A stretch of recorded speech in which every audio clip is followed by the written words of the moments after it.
السلام عليكم ورحمة الله تعالى وبركاته، متابعي الكرام، مرحبا بكم في فيديو جديد على قناة فاطمة الوجدية. كنتمنى إن شاء الله هذا الفيديو يلقاكم في أفضل الأحوال. ما هو صحة خبر وفاة الممثلة المغربية خديجة أسد؟ حبابي، قبل ما ندخلوا في التفاصيل ما تنساوليش لايك وبارطاج اشتراك فضلا منكم وليس أمرا باش يوصلكم كل جديد إن شاء الله.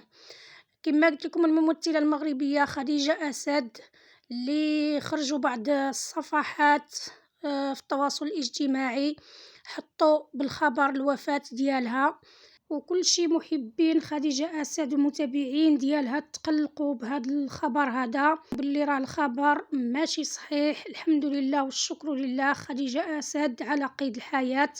الله يشافيها يا ربي ويشافي جميع المسلمين. كما كتعرفوا خديجة أسد كانت ناعسة في واحد المصحة، وخرجتها العائلة ديالها هاد النهار، يعني طلبوا باش خديجة أسد تخرج.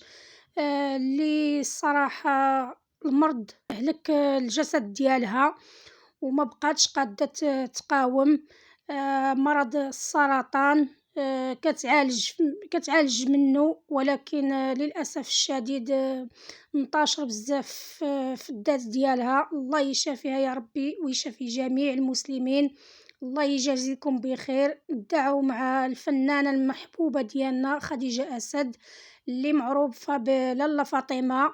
وكما كتعرفوا حبابي، دعوات 40 شخص مستجابة. الله يجازيكم بخير، دعيوا معاها، الله يشافيها يا ربي ويشافي جميع المسلمين.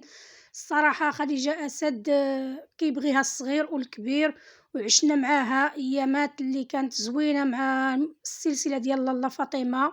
تنولي نقول الله يشافيها يا ربي ويشافي جميع المسلمين. وبهذا حبابي تنقول لكم استودعكم الله الذي لا تضيع ودائعه، نتلاقاو في فيديو جديد ان شاء الله.